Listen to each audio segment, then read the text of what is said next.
네, 수요예배 오신 성도님들 주님의 이름으로 축복하고 환영합니다. 이 말씀을 듣고 오늘을 살고 내일을 기대하고자 하는 우리의 마음 가운데 하나님께서 은혜를 더하여 주실 줄 믿습니다. 하나님께서 모세를 통해 이스라엘 백성들을 가나안으로 들이신 이후에 오늘 우리가 읽은 말씀이 다윗의 이야기입니다.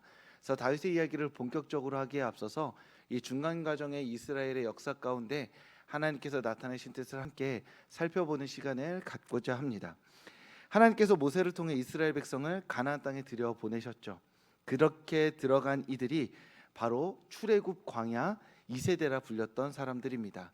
여호수아와 함께 가나안 땅에 들어간 광야 2세대는 광야에서 태어났거나 또는 그 이스라엘 출애굽 1세대가 하나님께 범죄할 때 20살 미만이었던 사람들로 이루어진 공동체 그룹이었습니다. 그렇게 여호수아가 이들을 끌고 들어가서 가나안 땅에서 기나긴 정복 전쟁을 시작하게 됩니다. 모세를 필두로 했던 출애굽 1세대는 사실 하나님께서 기적을 베푸셨고요. 기적을 보고 놀랬습니다. 그리고 따라와 해서 출애굽 1세대는 사실 하나님이 버리신 어떤 주권적인 은혜를 받아 누리는 세대였습니다. 길이 열리니 걸어가고 그곳에서 하나님께서 먹을 걸 주시니 먹는 그런 세대였죠. 그런데 여호수아를 필두로 했던 출애굽 2세대는 가나안 전쟁에 직접 참여해야 했습니다. 칼을 뽑아 들어야 했고요. 직접 죽여야 했습니다. 그리고 그 안에 전리품을 챙기기도 했어야 되고요. 어떤 전리품은 챙기지 말아야 하기도 했습니다. 그러니까 훨씬 더 능동적으로 하나님이 하시는 그 역사 가운데 참여하는 세대가 바로 출애굽 2세대 그리고 여호수아와 함께 가나안 땅에 들어간 세대였던 것이죠. 우리의 믿음도 이와 비슷한데요. 각자의 세대와 그 세대를 향한 하나님의 뜻이 조금씩 다릅니다. 세대와 시대에 따라 하나님께서 하시는 일이 조금씩 다릅니다. 그래서 세대와 시대마다 어떤 세대와 시대에서는 하나님의 은혜를 누리는 세대와 시대가 있는 것이고 어떤 세대와 시대 가운데서는 직접적으로 뛰어들어서 역사를 바꾸고 하나님의 뜻을 성취하는 세대가 있는 것이죠.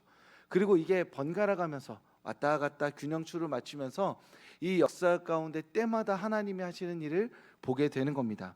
한국을 예를 들자면 한국의 고도 성장기, 이제 부흥 성장기 때는 우리 모두가 다 아는 그 말씀으로 주로 이렇게 그 시대의 신앙을 규정하고 정의 내릴 수 있습니다. 시편 81편 시편 말씀인데요.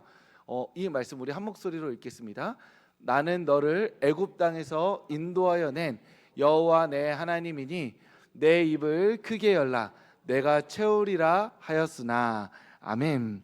그러니까 입을 크게 열면 하나님께서 채우신다는 것이죠. 아마 예전 부흥회 때를 생각하시거나 아주 한참 전에 어린 시절의 신앙을 생각하시면 이 구절들을 가지고 많이 설교했던 경우들을 많이 보셨을 겁니다. 그런데 지금은 이 구절로 설교하는 거를 많이 들어보지는 저는 못했습니다. 최근에 있는 사경회나 부흥회나 현대사회 안에서 지금 2020년대 10년대에는 이 구절을 주로 선택하기보다는 다른 본문 구절들을 주로 선택하곤 합니다. 우리나라가 자연스럽게 성장하고 부흥하던 그 시기에는 그리고 우리가 특별히 가난하고 연약하고 힘이 갖추어져 있지 않던 그 시대에는 하나님께서 우리를 채우시리라는 기대가 있었고요. 그 기대를 따라 기도함으로써 하나님께서 채우시는 실시간의 역사들을 많이 경험하였습니다.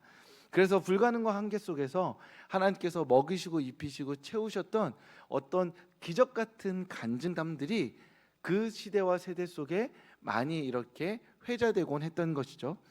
한국의 고도 성장과 부흥의 시기가 지난 이후에는 하나님 나라라는 것이 강조되었습니다. 그러니까 우리가 살아가고 있는 이 세상 가운데서 하나님의 뜻이 구체적으로 실현되기를 바랬던 것이죠. 그래서 내 입을 채우는 것이 아니라 그리스도인으로서 내가 회사에 나가야 되는데 거기에서는 어떻게 살아야 하는가? 내가 살아가고 있는 이 시대 속에서 연애관은 어떻게 가져야 하는가? 정치는, 문화는 그러한 우리가 살아가는 구체적인 삶의 영역에서 그리스도인이 어떻게 해야 하는가를 주로 고민하는 시기가 찾아오게 된 것이죠. 주님께서 가득 채워주셨으니 채워진 것으로 어떻게 살아가야 하는가를 고민하는 시기가 온 것입니다. 그래서 이때에는 로마서 12장 1절과 2절의 말씀이 청소년 세대, 청년 세대 그리고 많이 회자되던 말씀이었습니다. 우리 하나님의 말씀 한 번 더 읽어보도록 하겠습니다. 그러므로 형제들아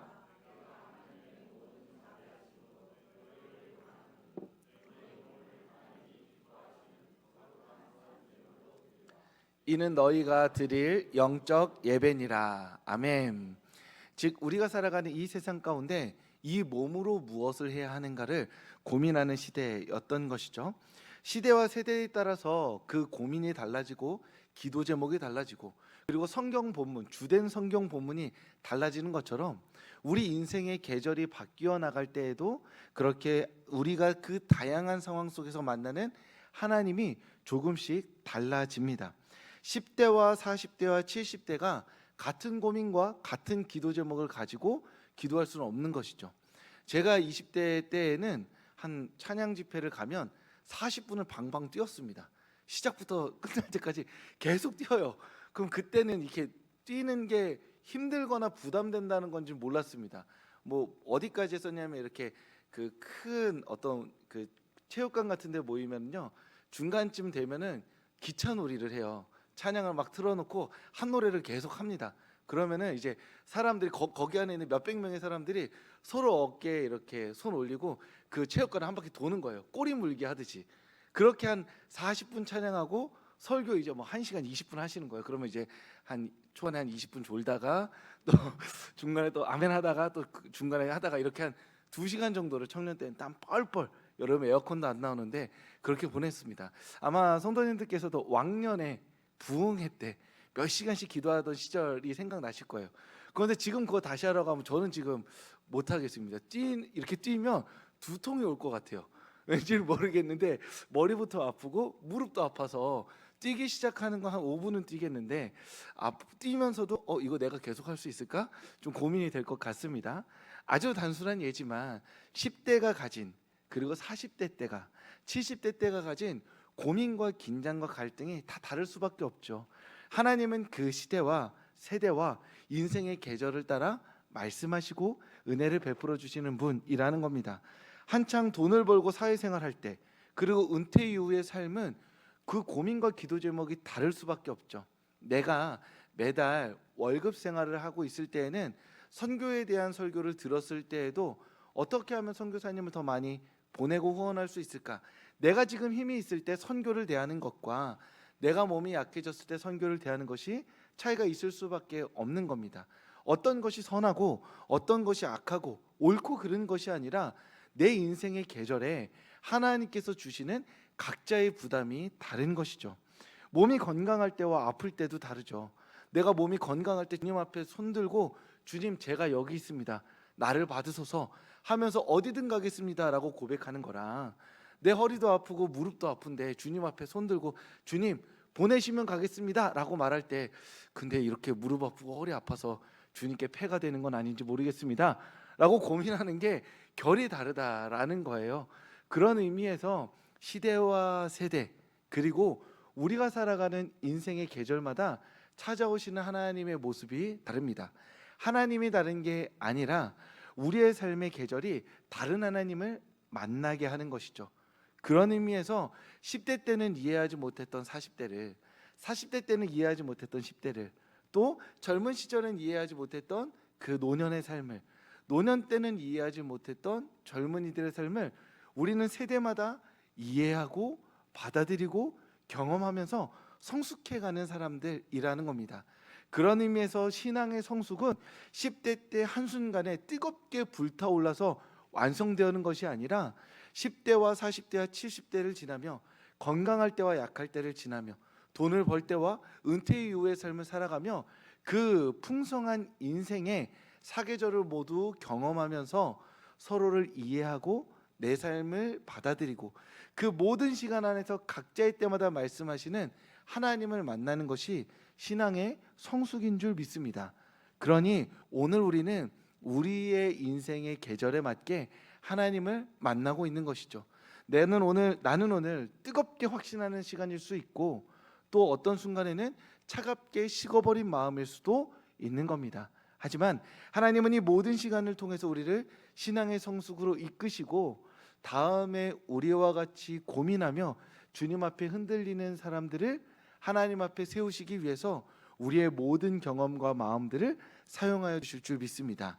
그러니 오늘 우리가 보내는 시간이 어떠한 시간이든 이 시간 가운데 하나님을 붙들고 우리에게 말씀하시는 하나님을 만나는 우리 성도님들 되시기를 소원합니다. 이스라엘이 가나안에 들어간 이후에 그 시간이 결코 순탄하지 않았습니다. 사사시대가 시작되었죠. 사사시대는 아주 단순하고 명료합니다. 죄를 짓고요, 하나님이 심판하십니다. 심판이 아프니까 부르짖어요. 하나님께서 구원하십니다. 이 역사가 계속해서 반복됩니다. 그런데 이게 너무나 사사시대에는 자연스럽게 나오니까 원래 그런가 보다 하는데, 곰곰이 생각해 보면 이게 굉장히 이상합니다. 왜냐하면 내가 죄를 짓고 하나님이 즉각적으로 심판을 하세요. 부르짖었더니 구원해 주십니다. 그러면 사람이 아무리 그래도 학습 능력이 있기 때문에 세대가 지나간다 하더라도 하나님 말씀 잘 들으면 복을 받는다라는 그런 이해가 생기거든요. 근데 사사시대는 학습 능력이 없는 사람들의 총집합인 것처럼 보일 정도로 죄 앞에서 무능함을 보입니다. 왜 그러느냐 하면 출애굽 2세대가 가나안 땅에 들어올 때 이미 그 세대는, 그 가나안 이스라엘 백성들은 그 마인드셋 자체가 광야 방랑 생활에 최적화되어 있는 사람들입니다. 그리고 우리 조상이 누구냐? 애굽에서 노예 생활하던 사람들인 거예요. 이 긴 역사에 그 자신의 체감된 DNA에 새겨진 그 노예 근성이라고 해야 될까요? 방랑 생활의 근성이 남아있는 상태에서 가나안에 들어갑니다. 그런데 가나안은 그 방랑 생활 때는 상상할 수 없었던 발전된 농경 문화가 정착되어 있는 곳이었습니다. 그래서 그곳에서는 발전과 번영을 이루면서 풍요를 누리고 있었고요, 그 안에서 바알신이 성적인 욕구를 자극하면서 쾌락까지 보태주는 그러한 곳이 가나안 시절이었습니다. 그러니까 이스라엘 백성들 입장에서는 우리가 믿는 하나님이 싸움은 좀 하는 하나님이에요. 자기의 인생 가운데 그렇게 경험한 거예요. 가나안 땅에 들어오게 하셨고요, 가나안 땅을 정복하게 하셨어요. 전설적으로는 애굽도 무찌르셨대요. 그러니까 하나님에 대한 지식이 전쟁의 신으로서의 하나님이 마음에 깊이 새겨져 있는 겁니다. 그런데 딱 들어왔더니 그 농경사회 가운데 바람과 비의 신으로서 바알신이 있다는 거예요. 우리가 믿는 하나님은 굉장히 도덕적으로 윤리적으로 엄격하여서 이 농경문화 사회에서 구별됨으로써 자신을 섬기라고 하는데, 내가 지금 농경 생활을 하면서 정말 지금 필요한 건 바람과 비거든요. 그리고 거기에 남아있는 그 가나안 백성들이 계속해서 이 바람과 비를 불러오기 위해서는 바알신을 섬기라고 이야기해주고 있는 겁니다. 게다가 바알신을 섬기러 가면 비가 올까요, 안 올까요? 비가 옵니다. 왜냐하면 신이 먼저 있었던 게 아니라 농경생활이 먼저 있었거든요. 이맘때 비가 와요. 제사장들은 바알신을, 엄밀히 말하면 바알신을 섬기는 게 아니라 1년 4계절의 감각을 갖고 있는 사람입니다. 이맘때 허리가 아픈데 비가 올 때가 됐네. 이런 게 제사장인 거예요. 너무 이렇게 비하는 것 같지만 그런 계절의 감각이 있는 사람인 겁니다. 누구보다도 농경생활에 빠삭한 인물인 거죠. 그러니 바알을 따라가면 그맘때쯤 비가 와요. 그러니까 바알신의 효능감을 느끼게 되는 겁니다. 그래서 죄 가운데 하나님의 심판을 받지만 일상생활에서는 농경문화 안에서 나를 먹이고 살리는 바알신을 쫓을 수밖에 없는 것이죠. 일상에서도 나의 거룩함을 지키면서 죄를 단호히 거절해야 되는 세대가 가나안에 정착한 이후의 세대인데, 그들은 자신의 시대적 과명을 간과한 겁니다. 바알과 하나님을 동시에 섬기면서 우상 숭배의 문화에 젖어들게 되었던 것이죠. 이것이 바로 우리의 신앙 가운데 매우 중요한 한 지점입니다. 하나님께서 우리의 인생 가운데 죄를 지적하시는 순간이 있습니다.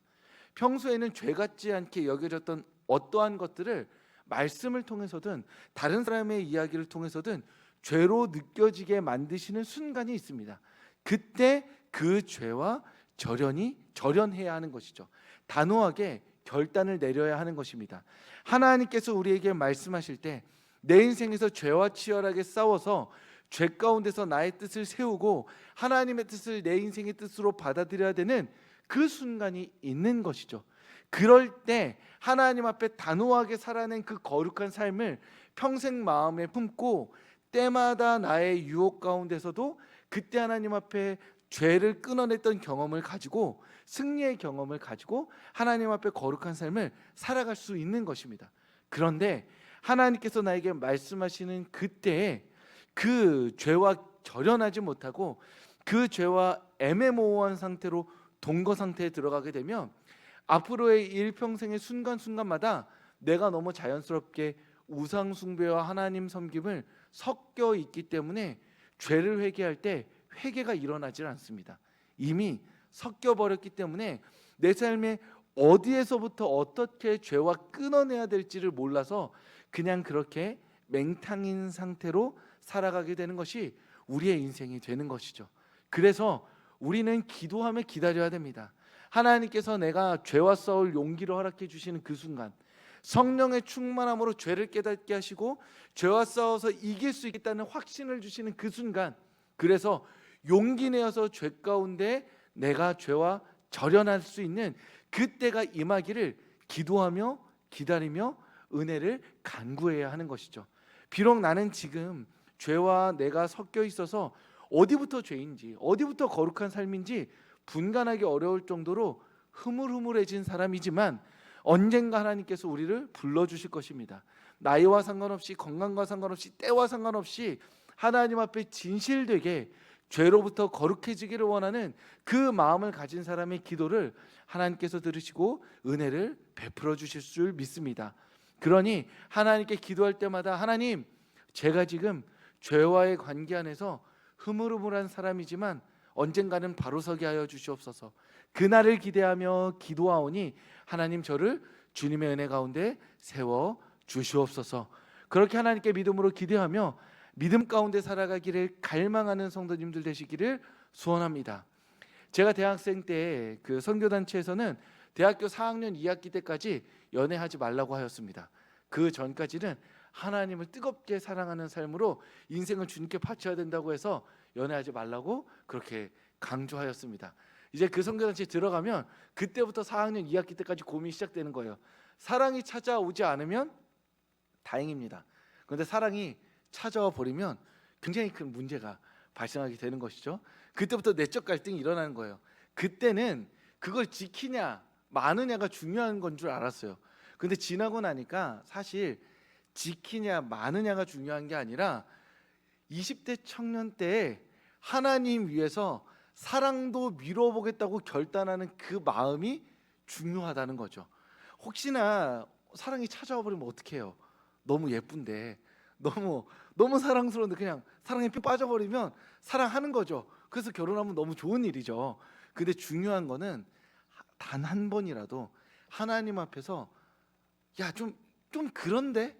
라는 수준의 급진적인 헌신을 바쳐보는 그 경험이 앞으로의 일평생에 내가 그때 그렇게까지 주님께 드려봤어, 이것도 내가 싸워서 믿음으로 이길 수 있을 것 같아 하는 좋은 자양분이 된다라는 것이죠. 그런 의미에서 하나님 앞에서 죄 가운데 싸우기를 결단하고 그 결단이 성취되기를 끝까지 기도하는 성도님들 되시기를 바랍니다. 그렇게 이스라엘 백성들은 하나님 앞에서 거룩한 삶을 살아가기 위해 결단해야 됐지만 사사시대 때 그 일을 이루지 못합니다. 그리고 나서 자기 나름대로 결론을 내린 게 무엇이냐면 왕을 주세요 였습니다. 굉장히 아이러니하죠. 왜 왕이었을까요? 하나님 앞에서 안전한 보호를 받으며 살아가고 싶으니까. 그렇다면 가장 빠른 방법은 하나님 우리에게 임하여 주시옵소서라고 다 같이 모여서 뜨겁게 기도하는 건데, 이들은 해결책으로서 왕을 구한 겁니다.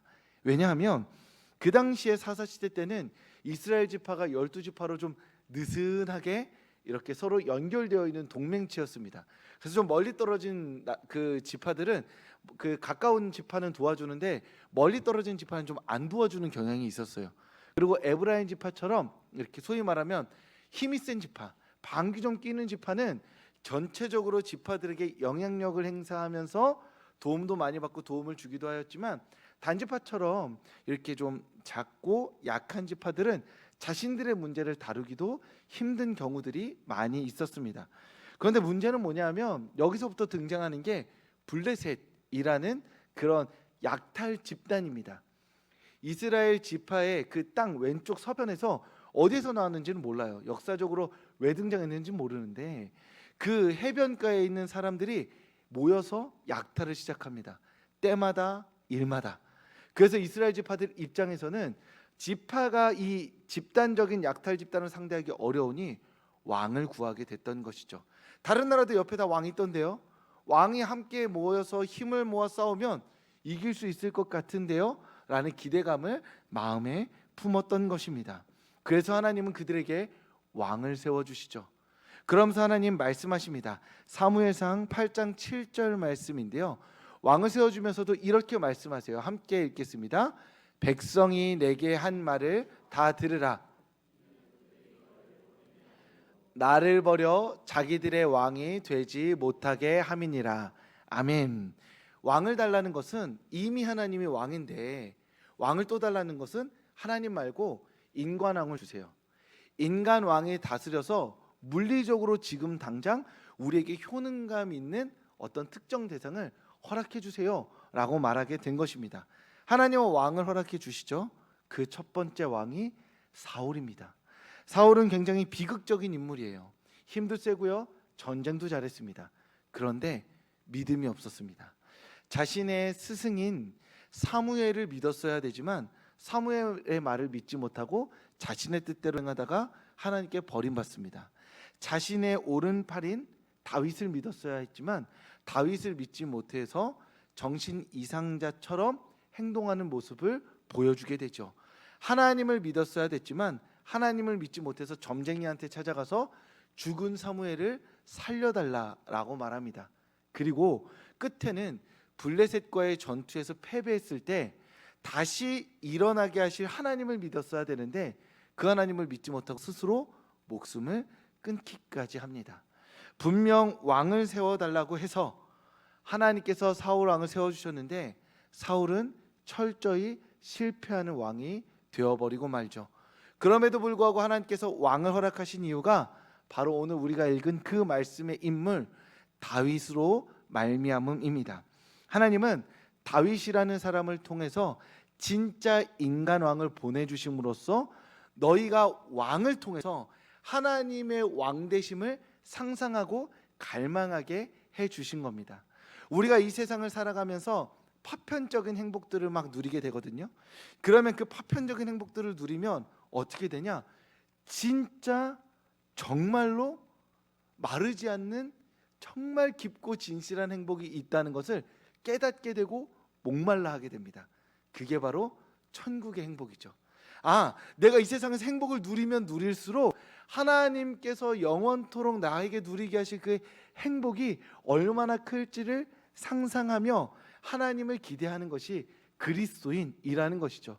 사울 왕의 실패를 통해서 하나님께서 우리를 얼마나 싫어하시나, 얼마나 우리를 버리셨나 생각하게 되지만 동시에 다윗이라는 사람을 통해서는 하나님께서 우리를 얼마나 사랑하시는지를 상상하게 만드셨다는 겁니다. 그리고 그 중요한 말씀이 오늘 이 말씀이에요. 하나님의 마음에 맞는 사람이라는 표현입니다. 다윗이 하나님의 마음에 맞는 사람이 정말 맞나요? 하나님 정말 다윗이라는 사람이 하나님의 마음과 일심동체여서 너무나 귀한 사람 맞나요? 일정 부분은 맞죠. 하지만 그렇지 않습니다. 사울이 실수했던 것처럼 다윗도 실수했습니다. 간음을 저질렀고요, 사람을 죽였습니다. 그리고 인구조사 잘못해서 백성들 모두 전염병으로 죽게 만들기도 했죠.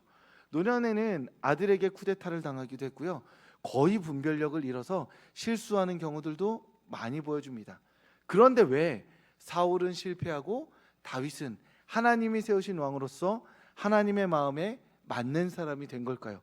핵심은 이거 하나입니다. 죄를 짓지 않아서가 아니라 죄를 짓고 하나님께 돌아왔기 때문입니다. 하나님은 다윗을 통해 우리에게 무엇을 말씀하시냐면 도덕적으로, 윤리적으로, 신앙적으로 압도적인 모습을 보여줘서 모두가 우러러보는 하나님의 사람이 되라, 그 역할을 다윗에게 주신 게 아니에요. 모두가 다 죄인인 이 세상 가운데 죄로 말미암아 실패하고 낭망하고 그렇게 넘어져 있는 그 사람들 가운데 죄 가운데서도 다시 일어날 수 있는 본이 되도록 다윗을 부르신 겁니다. 아들에게 쿠데타를 당한 왕이자 아버지가 하나님을 끝까지 붙들므로 말미암아 회복되는 과정을 보여주시고자 했던 것이죠.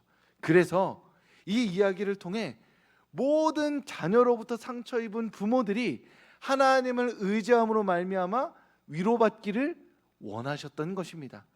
모든 간음과 살인과 같은 이 세상에서 겪을 수 있는 모든 상처와 유혹들 가운데서 넘어져 있는 그 모든 이들에게 다윗의 이야기를 읽으면서 하나님께 돌아갈 기회가 나에게 주어졌음을, 세상 모든 사람들이 넌 실패했다고, 넌 용서받지 못할 거야 라고 말한다 하더라도 나는 하나님을 붙들므로 말미암아 하나님과 나 개인의 관계에서는 용서받은 삶을 살 수 있다고 그 희망을 말씀하시기 위해서 다윗이라는 사람을 우리에게 허락해 주신 줄 믿습니다. 그런 의미에서 이 예배에 나오신 성도님들 모두 한 사람 한 사람 하나님의 마음에 맞는 사람인 줄 믿습니다. 우리가 완벽해서가 아니라 오늘 이 자리 가운데 나와서 하나님의 은혜를 구하는 마음이 있기 때문에 우리 모두가 하나님의 마음에 맞는 사람인 줄 믿습니다. 흠결이 없어서가 아니라 흠결 가운데서도 하나님을 부르기 때문에, 우리가 완벽해서가 아니라 부족함 가운데서도 하나님을 찾기 때문에 우리는 하나님의 마음에 맞는 사람들인 것이죠. 그러니 오늘도 주님 앞에 간구하며 기도하며 다시 한번 하나님을 희망하시기를 소원합니다. 하나님께서 우리에게 말씀하여 주시고 은혜를 베풀어 주셔서 어제까지에나 이 자리에 앉기까지에나가 아니라 하나님의 은혜를 입은 자로서 새로운 삶을 살아가게 하실 줄 믿습니다. 그러니 그 하나님을 붙들고 오늘도 주님께 간구하며 기도함으로써 하나님이 허락하시는 믿음의 삶, 생명의 삶, 기쁨과 사랑의 삶을 살아가는 우리 성도님들 되시길 주님의 이름으로 축복합니다.